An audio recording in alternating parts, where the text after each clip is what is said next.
Introduction Part 9. In this part, you will learn to fashion the tools by which you may build for yourself any condition you desire. If you wish to change conditions, you must change yourself.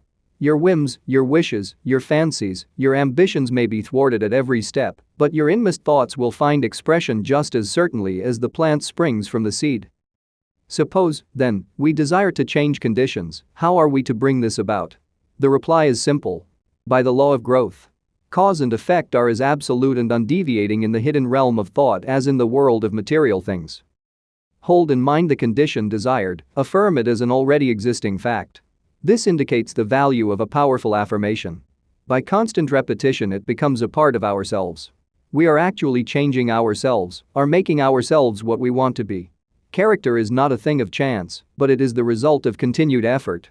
If you are timid, vacillating, self-conscious, or if you are over-anxious or harassed by thoughts of fear or impending danger, remember that it is axiomatic that two things cannot exist in the same place at the same time.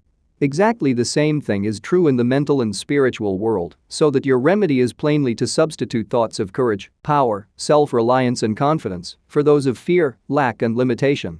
The easiest and most natural way to do this is to select an affirmation which seems to fit your particular case. The positive thought will destroy the negative as certainly as light destroys darkness, and the results will be just as effectual. Action is the blossom of thought, and conditions are the result of action, so that you constantly have in your possession the tools by which you will certainly and inevitably make or unmake yourself, and joy or suffering will be the reward. Part 9. 1. There are only three things which can possibly be desired in the world without, and each of them can be found in the world within. The secret of finding them is simply to apply the proper mechanism of attachment to the omnipotent power to which each individual has access. 2. The three things which all mankind desires and which are necessary for his highest expression and complete development are health, wealth, and love. All will admit that health is absolutely essential. No one can be happy if the physical body is in pain.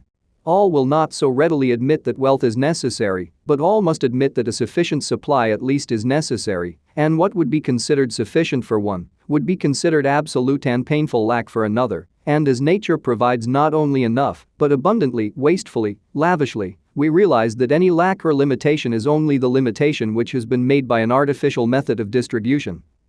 3. All will probably admit that love is the third, or maybe some will say the first essential necessary to the happiness of mankind. At any rate, those who possess all three, health, wealth, and love, find nothing else which can be added to their cup of happiness. 4. We have found that the universal substance is all health, all substance, and all love, and that the mechanism of attachment whereby we can consciously connect with this infinite supply is in our method of thinking. To think correctly is therefore to enter into the secret place of the Most High. 5. What shall we think? If we know this, we shall have found the proper mechanism of attachment which will relate us to whatsoever things we desire. This mechanism may seem very simple when I give it to you, but read on, you will find that it is in reality the master key, the Aladdin's lamp, if you please. You will find that it is the foundation, the imperative condition, the absolute law of well-doing, which means well-being. 6. To think correctly, accurately, we must know the truth. The truth then is the underlying principle in every business or social relation.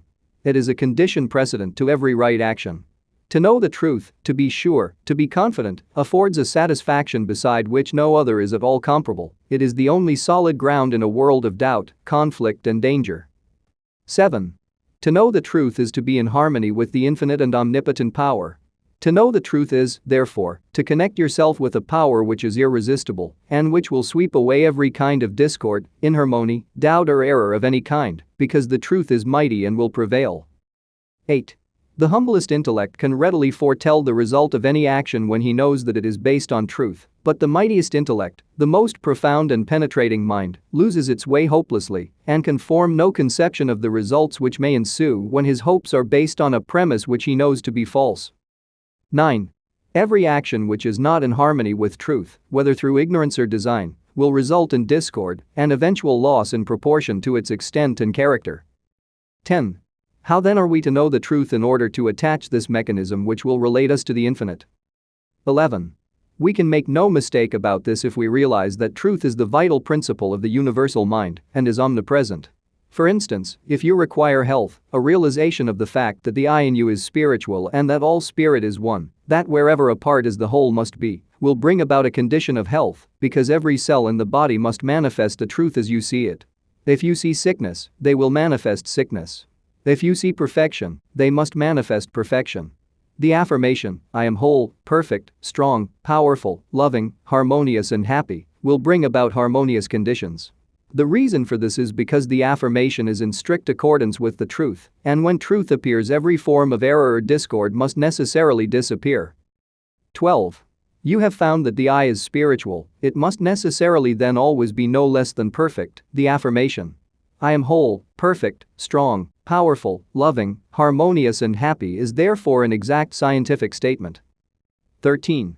Thought is a spiritual activity and spirit is creative, therefore the result of holding this thought in mind must necessarily bring about conditions in harmony with the thought. 14.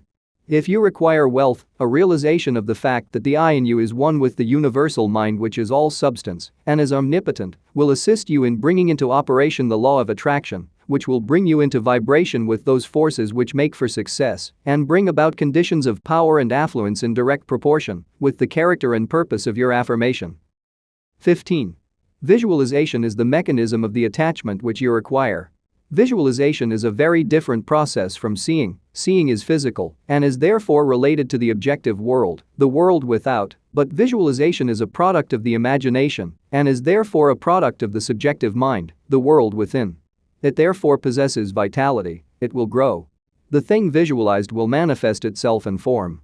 The mechanism is perfect, it was created by the master architect who doeth all things well, but unfortunately sometimes the operator is inexperienced or inefficient, but practice and determination will overcome this defect.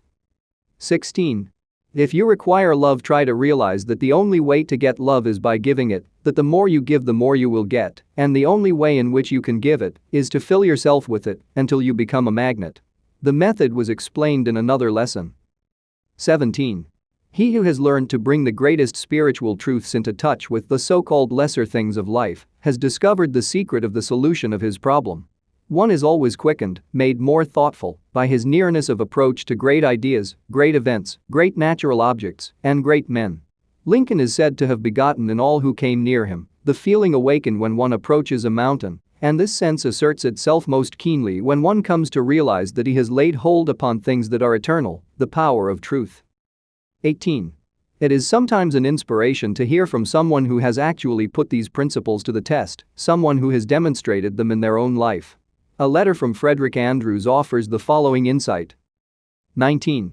I was about 13 years old when Dr. T.W. Marcy, since passed over, said to my mother, "There is no possible chance, Mrs. Andrews. I lost my little boy the same way, after doing everything for him that it was possible to do. I have made a special study of these cases, and I know there is no possible chance for him to get well." 20. She turned to him and said, "Doctor, what would you do if he were your boy?" And he answered, "I would fight, as long as there is a breath of life to fight for." 21. That was the beginning of a long drawn-out battle, with many ups and downs, the doctors all agreeing that there was no chance for a cure, though they encouraged and cheered us the best they could. 22. But at last a victory came, and I have grown from a little, crooked, twisted, cripple, going about on my hands and knees, to a strong, straight, well-formed man. 23. Now, I know you want the formula, and I will give it to you as briefly and quickly as I can. 24. I built up an affirmation for myself, taking the qualities I most needed and affirming for myself over and over again, I am whole, perfect, strong, powerful, loving, harmonious and happy. I kept up this affirmation, always the same, never varying, till I could wake up in the night and find myself repeating, I am whole, perfect, strong, powerful, loving, harmonious and happy. It was the last thing on my lips at night and the first thing in the morning. 25. Not only did I affirm it for myself, but for others that I knew needed it. I want to emphasize this point. Whatever you desire for yourself, affirm it for others, and it will help you both. We reap what we sow. If we send out thoughts of love and health, they return to us like bread cast upon the waters, but if we send out thoughts of fear, worry, jealousy, anger, hate, etc., we will reap the results in our own lives. 26. It used to be said that man is completely built over every 7 years, but some scientists now declare that we build ourselves over entirely every 11 months, so we are really only 11 months old. If we build the defects back into our bodies year after year, we have no one to blame but ourselves. 27. Man is the sum total of his own thoughts, so the question is, how are we going to entertain only the good thoughts and reject the evil ones? At first we can't keep the evil thoughts from coming, but we can keep from entertaining them. The only way to do this is to forget them, which means get something for them. This is where the ready-made affirmation comes into play. 28. When a thought of anger, jealousy, fear or worry creeps in, just start your affirmation going. The way to fight darkness is with light, the way to fight cold is with heat, the way to overcome evils is with good. For myself, I never could find any help in denials. Affirm the good, and the bad will vanish. Frederick Elias Andrews. 29. If there is anything you require, it will be well for you to make use of this affirmation. It cannot be improved upon.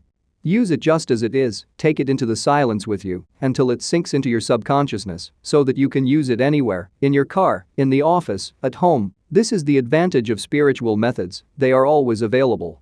Spirit is omnipresent, ever ready, all that is required is a proper recognition of its omnipotence and a willingness or desire to become the recipient of its beneficent effects.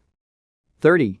If our predominant mental attitude is one of power, courage, kindliness, and sympathy, we shall find that our environment will reject conditions in correspondence with these thoughts. If it is weak, critical, envious, and destructive, we shall find our environment reflecting conditions corresponding to these thoughts. 31. Thoughts are causes and conditions are effects. Herein is the explanation of the origin of both good and evil. Thought is creative and will automatically correlate with its object. This is a cosmological law, a universal law, the law of attraction, the law of cause and effect. The recognition and application of this law will determine both beginning and end. It is the law by which in all ages and in all times the people were led to believe in the power of prayer. As thy faith is, so be it unto thee, is simply another, shorter and a better way of stating it. 32. This week visualize a plant, take a flower, the one you most admire, bring it from the unseen into the seen, plant the tiny seed, water it, care for it, place it where it will get the direct rays of the morning sun, see the seed burst, it is now a living thing, something which is alive and beginning to search for the means of subsistence. See the roots penetrating the earth, watch them shoot out in all directions, and remember that they are living cells dividing and subdividing, and that they will soon number millions, that each cell is intelligent, that it knows what it wants and knows how to get it. See the stem shoot forward and upward, watch it burst through the surface of the earth, see it divide and form branches, see how perfect and symmetrical each branch is formed, see the leaves begin to form, and then the tiny stems, each one holding aloft a bud, and as you watch you see the bud begin to unfold and your favorite flower comes to view. And now if you will concentrate intently, you will become conscious of a fragrance. It is the fragrance of the flower as the breeze gently sways the beautiful creation which you have visualized. 33. When you are enabled to make your vision clear and complete, you will be enabled to enter into the spirit of a thing, it will become very real to you. You will be learning to concentrate and the process is the same, whether you are concentrating on health, a favorite flower, an ideal, a complicated business proposition or any other problem of life. 34. Every success has been accomplished by persistent concentration upon the object in view.